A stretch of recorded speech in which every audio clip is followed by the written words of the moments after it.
in Acts chapter 6, 8 through the 14th verse. And Stephen, full of grace and power, was performing great wonders and signs among the people. But some men from what was called the synagogue of the freedmen, both Syrians and Alexandrians, and some from Sicily and Asia, rose up, argued with Stephen. But they were unable to cope with the vision and the spirit in which he was speaking. Okay. Then they secretly introduced the men to say, "We have heard him speak blasphemous words against Moses and against God." And they stirred up the people, the elders and the scribes, and they came up to him and dragged him away and brought him before the council. They put forward a false witness who said, "This man incessantly speaks against the holy place and the law, for we have read or had heard him say that this Nazarene Jesus will destroy this place and alter the customs which Moses handed down to us."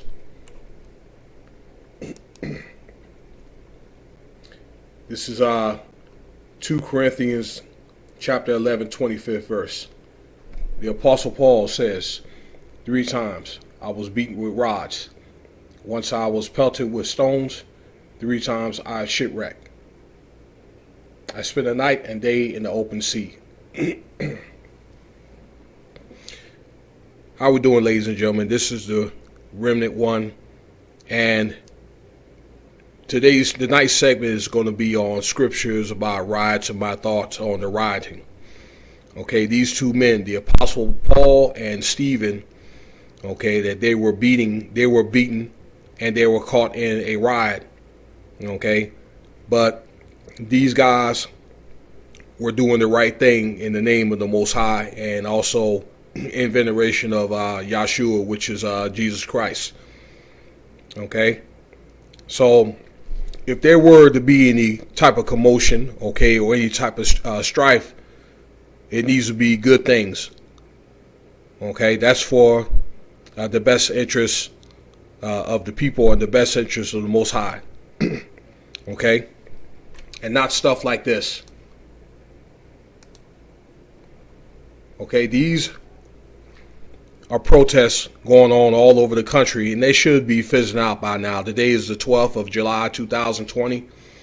Okay, as we know that George Floyd, okay, was unlawfully murdered, okay, by the police. It had his knee inside his neck, on his neck, okay, had killed with brutal force for something about a counterfeit bill. And this guy may have had like a checker pass or whatever, but he did not deserve to die that way.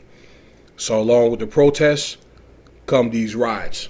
Okay, so this is one in actually Minneapolis itself, in which George Floyd was allegedly killed. And I say allegedly. Here's one in Detroit. Okay, excuse me. And they've had some in other places as well. Okay, they had the incident in St. Louis where cops have gotten killed over trying to do the right thing to try to break up or try to diffuse these protests. Right here in Las Vegas, we had a officer that got shot in the head. Okay, is in critical condition. All right, it looks like that he's going to live, but he's been in critical condition for like a week, trying to break up these protests. Let's see if we can look at some other pictures here. Okay, so here's a riot media. Okay, Minneapolis. Okay,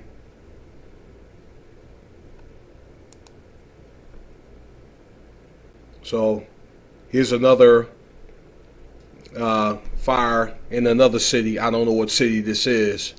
Okay, probably LA, because a lot of these instances that are the most prominent is in LA, New York City, Chicago, Washington, D.C.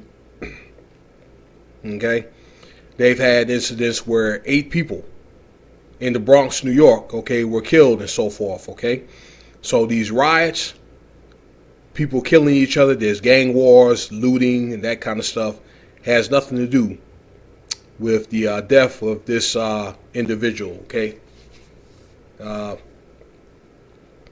that's what I'm here to talk about. I'm here to talk about scriptures about rioting. Now, of course, we know that as American citizens that we do have the right to protest and be able to express our opinion according to the Bill of Rights, the First Amendment. That's true. But this gives no reason for somebody to instigate, okay, and get the crowd riled up, okay, to try to go up against the police, rob and kill people, kill other people. They go up in other communities, particularly black businesses, and destroy black businesses and so forth. But not only black businesses could be like in different parts of cities, it's bad for, and not only that, but it's bad for business. And I'm not saying it's all about business, but for the most part, the looting and rioting, okay, all it is adds on to the problem that they're trying to get rid of. Now let me say this, the Black Lives Matter movement, okay, I believe that it does serve a good purpose and so forth. But I'll tell you that a lot of these riots, they are scripted, okay? They are being funded, all right, by billionaire elites, allegedly Mr. George Soros, okay? And I believe that they're so-called Jesuits, okay, that start these inflammatory riots, and the people that want to protest and see change, they get caught up in it. These guys are getting beat down, okay, getting arrested for rioting, okay, or looting and so forth, while you have these instigators, they're probably on the radio stations and the TV or whatever, laughing it up, all right? And again, these people are paid agents to start these riots. And people that are out here in future protests, okay, and riot over this stuff, anybody with a loud mouth, all right, or try to instigate others to try to buck the police, need to walk away.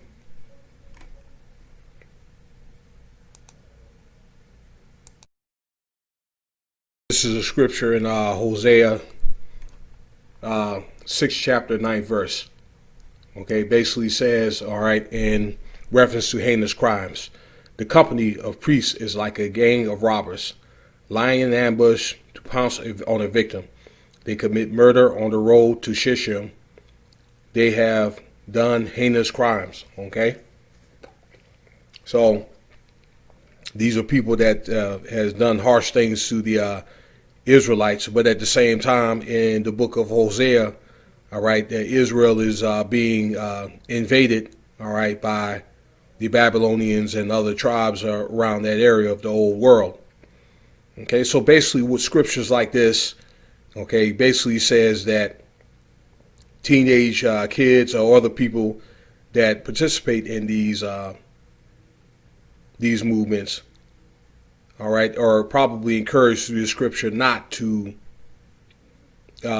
indulge in acts like these riots and these and looting and so forth. Again, as I said earlier, it takes away from the problem that we're trying to get rid of. Now, if Black Lives Matter, okay, if we're trying to look for change, all right, I believe that there's an appropriate, elaborate way to do things. I believe it should be done peacefully.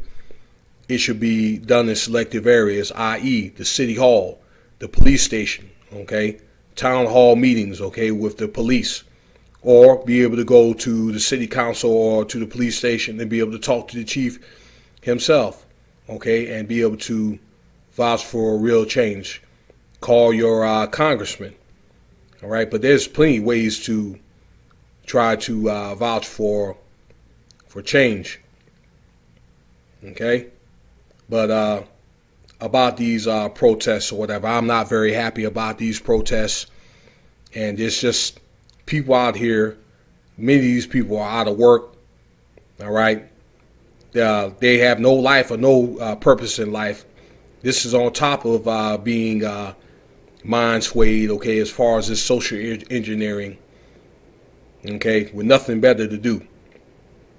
I hope that who's ever listening to this podcast take heed to what I'm saying. Okay, this does not have to happen to you. So, again, I'm not happy about it, and I'm just trying to give my analysis about it and also advice on how to do things intelligently. You know, as a Christian, if you're a Christian, to walk in faith. All right, during the times of the New Testament, when the Romans had pretty much, and the Greeks had also made that the old world provisional. Okay, many Jews pretty much had to learn to worship the Most High within the parameters of legal and law. They had to respect the law, and that's what it says in Romans 10, that it's okay to be able to have religious expression, to be able to, but to be able to respect the laws of the land.